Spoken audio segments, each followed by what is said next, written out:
안녕하세요. 오늘은 드라마 키릴로 알아보는 마음 공부의 상태를 이야기해 보도록 하겠습니다. 먼저 이 드라마를 보신 분도 있겠지만 안 보신 분들을 위해서 드라마 설명을 잠깐 하겠습니다. 제가 이 드라마를 이유로 든 이유는 이 드라마 주인공인 김하늘이 삶의 변곡점이 굉장히 빨리 발생을 하거든요. 30대 정도로 나오는데 30대 아마 후반 정도로 나오는 것 같은데 30대 후반은 직장에서의 변화 그리고 가정의 변화 그리고 결과적으로 삶의 큰 변화를 맞이하게 되는 드라마입니다. 드라마는 복수와 또 복수를 통해서 인간의 어떤 본성을 이야기하고자 한 것 같은데 제가 볼 때는 이것이 그런 복수에 대한 드라마로 보이지는 않았어요. 먼저 드라마 소개를 잠깐 할게요. 김하늘은 쇼 호스트로 일을 하고 있는데 딸 하나를 키우고 남편과 같이 살고 있습니다. 그리고 시댁이 있는데 김하늘은 열심히 살고 있지만 삶이 너무 힘든데 그 이유는 남편이 알바를 하면서 살고 있어요. 그러니까 실질적인 가장이 김하늘인 거죠. 그것보다 더 힘든 것은 남편의 형이 사업에 실패해서 사업 자금을 한 번만 더 대달라고 시어머니가 찾아와서 이야기를 합니다. 여기서 갈등이 엄청나게 폭발하는데요. 김하늘이 참다 못해서 이제 더 이상은 견딜 수 없다. 더 이상은 호구가 될 수 없다 하면서 이혼을 이야기합니다. 남편에게. 여기까지 일반적인 삶의 갈등이죠. 가족과 그리고 시댁과의 갈등. 근데 우리가 마음 공부를 하기 전이라면 어떻게 하면 이렇게 가족이 우리를 괴롭힐 수 있나. 가족이 남보다 더 못하다 이런 생각을 할 수 있어요. 그리고 가족과 내가 지금 결혼한 것에 대해서 원망을 할 거예요. 일반적으로는 그렇죠. 그런데 우리는 마음 공부를 했잖아요. 그렇기 때문에 이 상황을 음, 인정을 하되 이 상황에 몰입해서는 안 됩니다. 이렇게 바라볼 수 있어야 돼요. 내 안에 어떤 무의식에 있어서 나에게 이런 일이 발생했는가 이것을 직면할 수 있다면 우리는 다음 단계로 나아갈 수 있습니다. 그리고 두 번째로는 이제 직장에서도 사건이 터져서 김하늘이 이제 방송을 할 수가 없어요. 쇼호스트는 방송 횟수가 굉장히 중요한데 그 사건을 계기로 김하늘이 방송을 할 수 없게 됩니다. 그런데 누군가 제안을 하죠. 사장을 만나보고 오라고. 그래서 김하늘이 사장을 만나러 갑니다. 또 이 상황에서 또 원망이 있을 수 있죠. 엄청난 자기에 대한 그 사장에 대한 사장을 만나러 가기까지 엄청난 고민이 있었을 거 아니에요.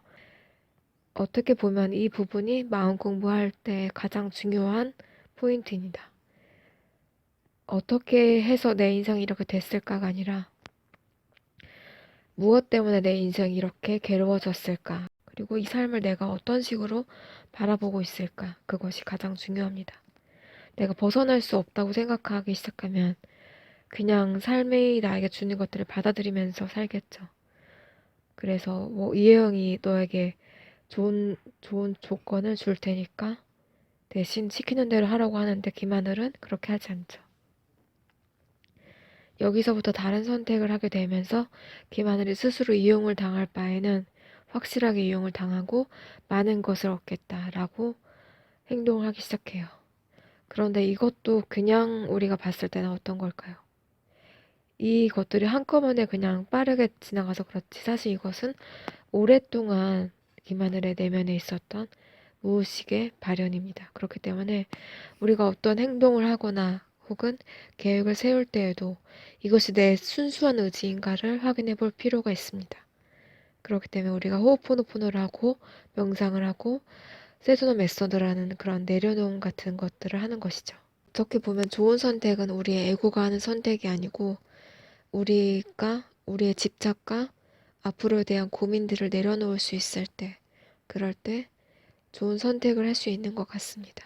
사실 우리가 하는 선택들이 정화되지 않은 상태에서는 다 무의식의 선택이거든요. 그렇기 때문에 우리가 이 드라마를 보면서는 스토리가 재밌긴 재밌어요. 그런데 나라면 이 상황에서 어떻게 했을까?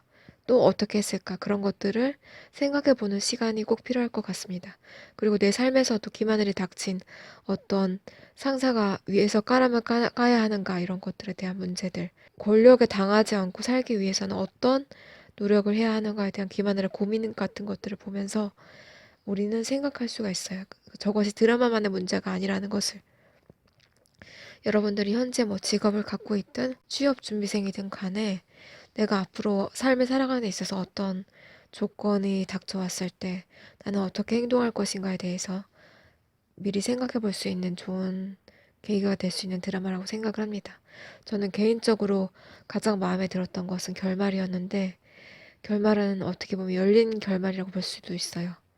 당연하게 생각했던 어, 이혜영이 낳은 아들이 결국은 사장이 되지만 그것은 또 하나의 복수가 될 수 있는 거죠. 이혜영이 상처를 받은 사건에 대해서 인생은 인과에 의해서 굴러간다는 것을 이야기하고 싶었던 것 같은데, 저는 무의식에 대한 이런 선택들을 우리가 그냥 흘러간 대로 받아들이지 않고 그것들을 하나하나 정화하고 제대로 직면했을 때 더 좋은 선택을 할 수 있고, 우리의 삶을 무의식에 그냥 끌려다니는 삶이 아니라 우리가 무의식의 정화를 통해서 우리가 원하는 바, 그리고 더 나은 쪽으로 나아갈 수 있다는 것을 이야기하고 싶습니다.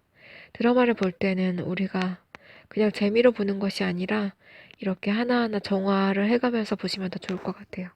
이 드라마를 보면서 내가 느끼는 감정, 그리고 감정과 생각들을 정화를 해보자 이런 마음으로 하시면 좋을 것 같습니다. 오늘은 여기까지 할게요. 구독과 좋아요 부탁드려요. 감사합니다.